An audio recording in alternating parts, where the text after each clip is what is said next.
Good morning from Bay of Islands in New Zealand. New Zealand.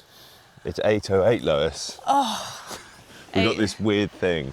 I always look at my phone or my watch at 8:08, and both our lucky numbers is 8. Like every day I'll see it at least once, sometimes we must in the morning look for and it evening. though, but Yeah, but you literally just pressed start and I went 8:08. Wait. That must mean this is going to be a good chat. No pressure. I know, it's beautiful. You're doing the Kiwi accent again. Beautiful, sweet airs. No, that's Aussie. Sweet I airs, mate. So hard, like I can't get the Aussie Kiwi accent split. Try and do one, you always end up hitting the other. But We've had a very good start to the day. We've been on our sunrise swim and we're now walking along Long Beach, which if you ever come to New Zealand, I would definitely recommend coming just north of Auckland. It's been gorgeous. Reminds me a bit of Salcombe. yeah, except a lot warmer, the sea. Yeah, the sea is warmer. But yeah, it's about 3 hours north of Auckland. But we're basically right on the top of the North Island, and it's our last week here. But we've had a nice time over here, haven't we? Very nice time. We're now thinking about going home, back to the UK. I wasn't until you said that. Which, you know, we've got a big year coming up this year with a lot of house moving, trying to sell our house in Cardiff. And we've also got our fertility journey starting back up again. And for those of you that don't know, so Ed had a spinal cord injury back in 2017. We always knew that fertility might have been affected, but in the last kind of 2, 3 years, we did more investigations, and Ed struggled to get a sperm sample, basically. I had to have an operation, which was actually quite fun. Operation was fun. Well, I had an operation and it was fun for it you. wasn't that fun. It wasn't. You didn't have to have the microtesting. No, but initially, basically, they told me that I didn't have any sperm or no motile sperm after they did a biopsy, and then I went through this process, and it turned out they were going to have to literally do a cross section, take a cross section of my testicles under an operation, which is not very nice, and look for sperm there. But it looked unlikely we were going to be able to get sperm, so we hadn't thought past that stage of would we go into adoption or donor. We were just trying to explore all the options, but thinking there wasn't much chance, and then went into the operation and woke up and they managed to find sperm, and they didn't actually have to cut my balls open, which was nice. Fabulous news, wasn't it? Which means we have 7 fertilised embryos on ice. Yeah. And which is way more than we ever thought, when we went through this process. So we thought today we would talk about fertility, pick those conversations back up. Should we move away from the sea a little bit? It's noisy. It's quite noisy, but the microphones are very good. Are they? They are very good. So I guess now we're in 2026. We booked this trip, we've just been away for 3 months.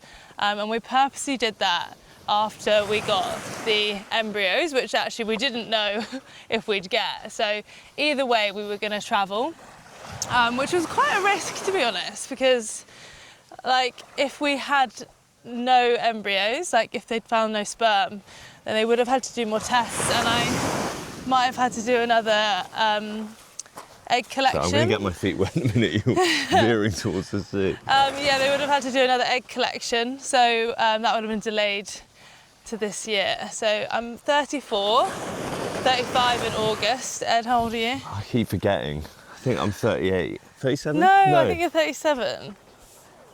I'm 30. I think you're 37 in December. I feel... I think you're 37 in No, December. I'm 38 in December. No, I think you're 37. Okay, 37. Don't add numbers to your babes. I'll put my actual age in the comments or whatever. But yeah, so it was a bit risky us going away, but we really felt like we needed it. We'd had quite a turbulent year with my dad living with us, and then all the fertility stuff on top of that. And it has been the best decision ever. I guess we Yeah. can say that retrospectively now, can't we? Because we've got the 7 embryos in the freezer. Shall I give this? I'm just a bit. Well, I've got my trainers on because I can't walk on the beach very well, and the tide is coming in. But wet feet don't matter. I mean, we're quite far away from the sea. We are now, but we're veering towards it. Do you have an answer to that? Sorry, I was trying not to get my feet wet. What was the question? Nothing. I was just saying it was a good decision for us to go away, but we can say that now retrospectively.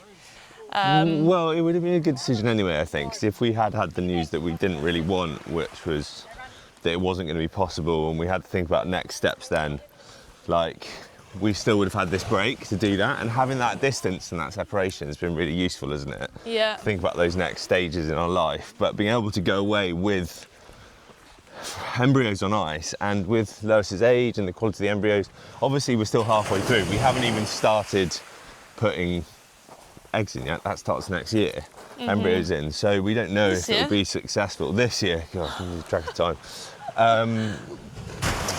So there's still a long way to go, and there's no guarantees, but the chances are good now compared to us thinking we wouldn't have a chance. So you end up in this weird space. We've come away with with some really positive news on that front, but now it's like, holy shit, we could be having a kid next year, because we've kind of kept it in the back of our minds, and we've just gone through the process of, is this possible? And I think the spinal cord injury put everything on hold anyway, because I feel like sometimes you speak to your friends, it's just like a natural process that happens. You meet someone you love, you get married, and then you probably stop taking contraception, and then a child comes at some point for most people. So there's not like, it's weird when you go through IVF that you've got these conscious decisions of like, it's black and white. It's like, I know, it's not all successful, but we put it in now, we do it now, we time it. It's like, when should we do it? And it makes the decision about having a kid way more like real in a weird way. How have you felt about that, like before and after? Because I mean, what did you feel like before, and how do you feel about it now, basically? I feel this could like... be a risky question.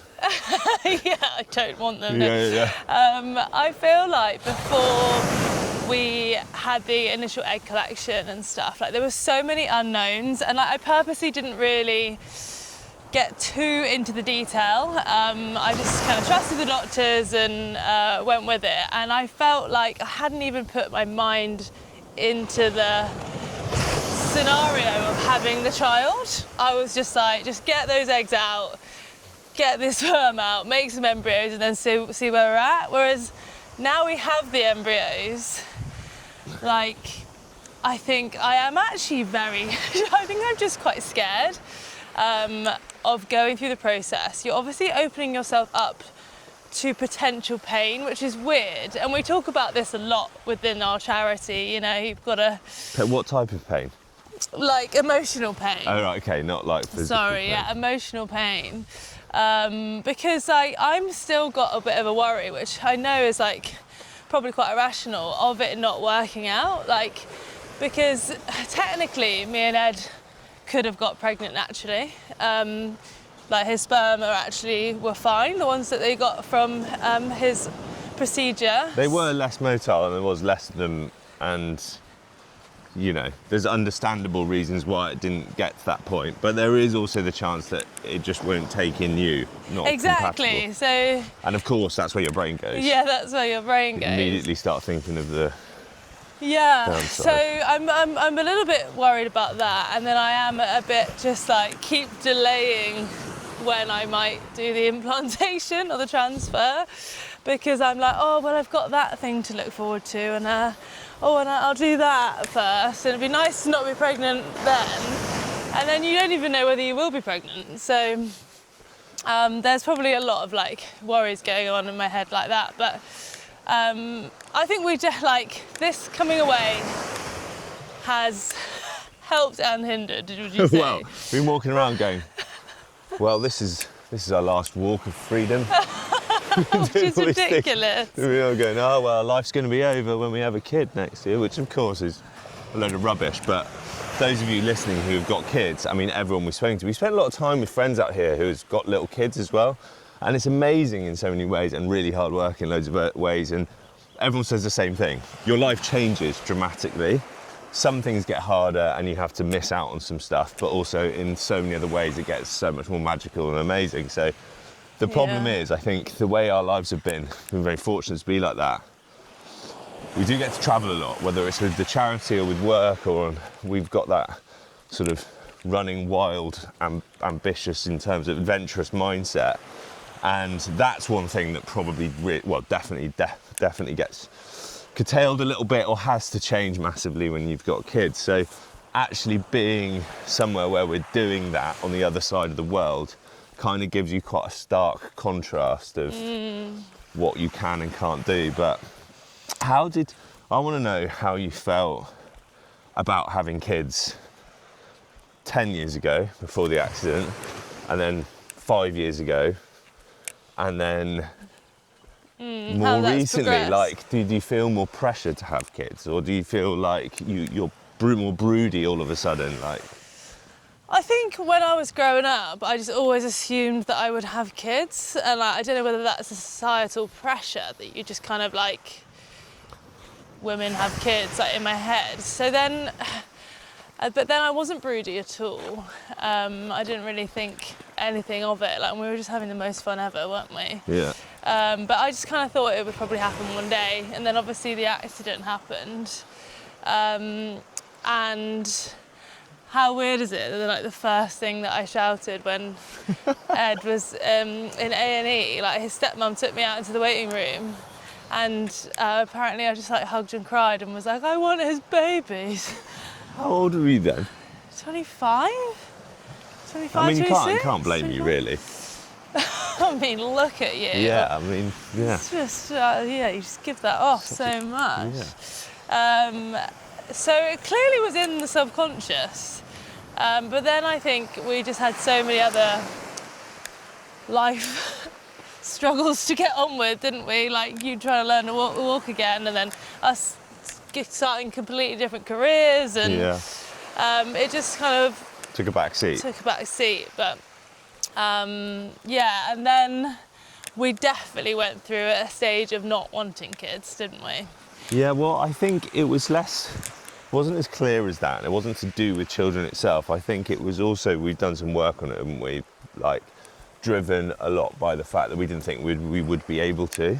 Exactly. I think we were protecting ourselves quite a lot by not letting us think like, oh, we really want something. Because when you really want something and you don't get it, and you have those expectations that you will get it, if you don't, then obviously it hurts so much more. Yeah. So I think we were just protective of ourselves, which is fair enough. Like, I think the way that we went around that was fine. Like, still remember those conversations that we had in Chamonix, walking up that hill, and because I really got the feeling from you that you didn't know if you wanted them.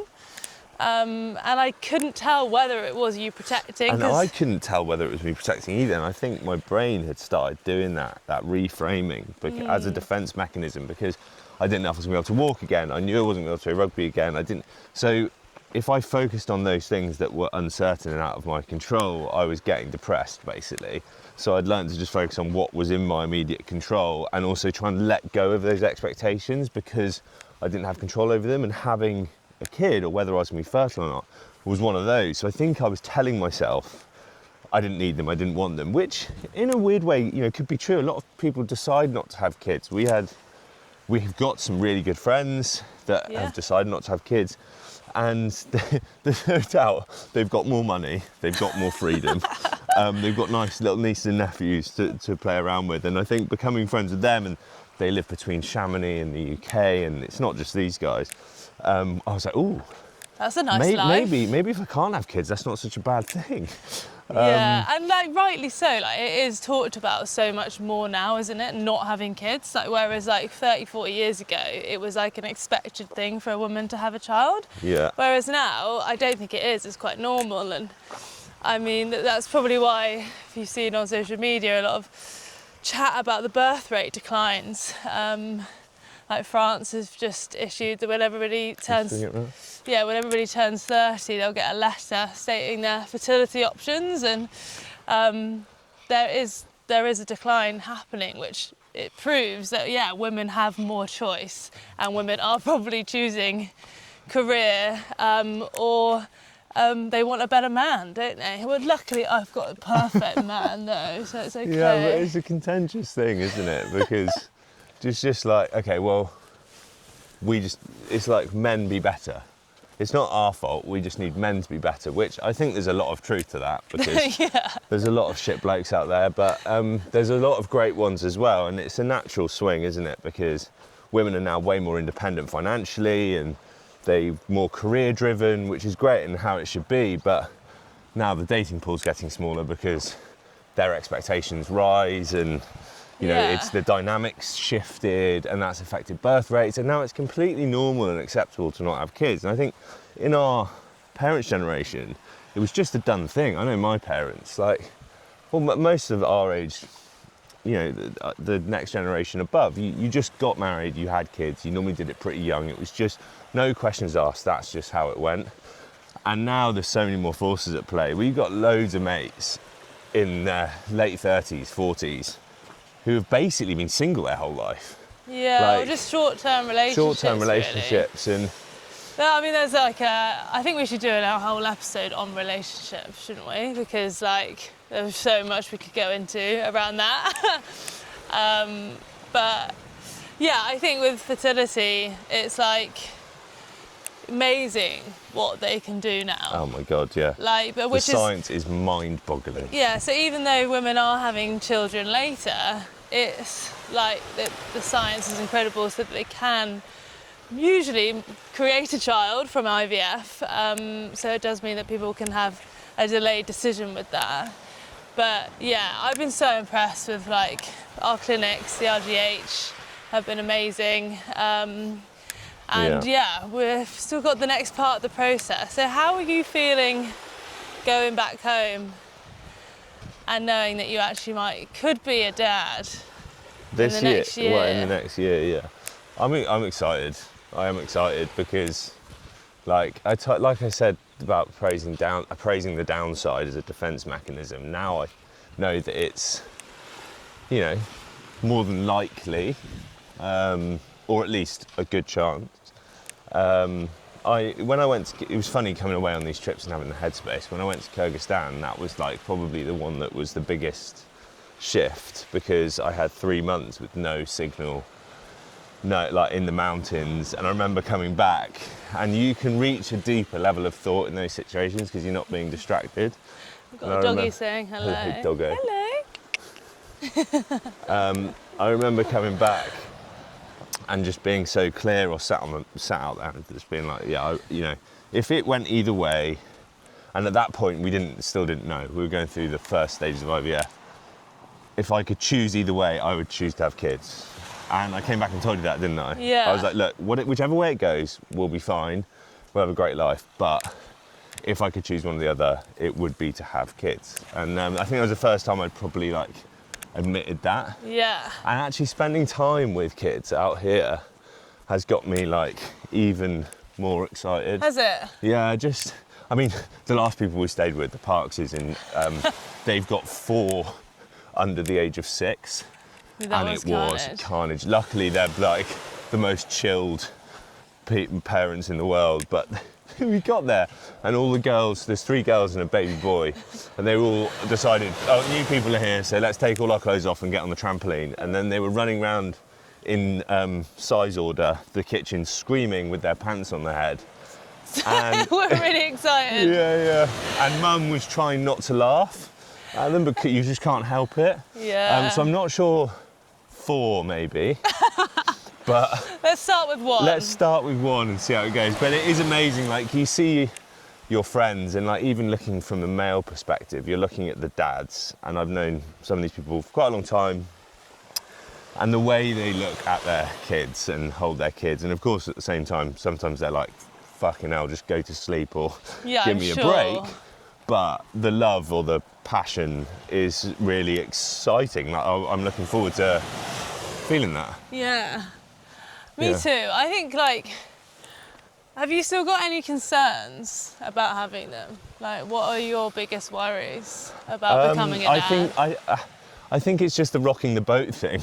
Like, I feel very fortunate that we've got each other and our relationship's good, and you put a child in the mix, that changes a lot. But that can obviously, hopefully, that deepens a relationship, a strong one anyway, rather than what sometimes happens, it stresses and breaks it. But there's still all of these things bound around, like, depression, and like postnatal depression, anxiety, and the stress as a kid, and you don't know what your kid's going to be like. Are they ever going to sleep? And we know what you're like on no sleep. God, I'm so bad, yeah. So there's a bit of concern there just on change, and I think everyone's always anxious about change, and God, that's the biggest change you can make to your relationship, right? Having a kid. So there's that, but I truly believe, like, it will just make everything stronger, which is a bit worrying, which is a bit scary in itself, but because we're pretty inseparable already. I know. Maybe we'll do the opposite. Maybe we'll just start to really hate each other. Yeah, well, I think there'll definitely be more of that because of the tiredness. But again, I agree with you. We've got such a strong base, which I think, like, when I've spoken to other couples, they have said that, like, just make sure that you've got a strong foundation, because your relationship will be tested. And obviously our relationship's been tested in many ways before, and we've had to have tricky conversations and put our feelings on the table probably more than most couples would before they go through something like this. So I think you've just got to have that faith that you will get through it, right? Yeah, just with a lot of coffee and... I mean, you are going to have to... Probably a lot of wine as well. Your patience will have to be strong, I just know. Maybe I'll just become a morning person. But, yeah, right, that is never going to happen. Like, getting up this morning to try and come down to the beach, honestly, you're like, I was thinking maybe we'd just drive, or it's a bit cloudy outside, looking for any excuse. I know, I was like, get terrible. out of bed. Yeah, you're good for me. Get out of bed. I have given you permission to get annoyed with me. Like, look at you now. I know, Grateful. just loving life. Mornings are great. What about the social pressure or the biological clock pressure? Because a lot of our friends have frozen their eggs, haven't they, recently? And, you know more about the age, stresses of wanting children. And, of course, they've got to ages where they're all amazing humans. And maybe 50 years ago, they would have just, rightly or wrongly, got married and had kids already. But because of the way things are these days, a lot more women entering their sort of 40s, having not had kids, and then going, shit, I actually would want kids one day. Yeah, well, I think that's the good thing about having the IVF, right, is that they can take the pressure off. Like, a lot of those women previously wouldn't have been able to have kids, but at least, like, now, a lot of my friends have, like, but the thing is, you've got to have the money to do it as well. Like, they've frozen their eggs so that it's given them more time. So we're going to sit up here? Well, we've got 1 minute left, I'm afraid. Okay. Yeah. It's been going for a long time, isn't it? Yeah. So yeah, it's good that they've got IVF to fall back on with that, I think. But yeah, there is. I don't know. I don't think I felt that much social pressure to have kids, and especially not quickly. I think it's like the opposite now. It's almost like... Yeah, not social pressure, but it is a biological pressure almost. Yeah, definitely. The scary thing is you see people hit a certain age and they're like, I just need kids. So they go and find the next bloke or the next girl and just have kids with them, which can be dangerous, I think. I know. There's a lot of pressure on finding the right one though, isn't there? And we all like appreciate how hard that is. And especially when all men are shit. Exactly. What are women to do? That's another topic we're going to need to talk about at some point. But yeah, overall then, what's your main emotion about becoming a dad?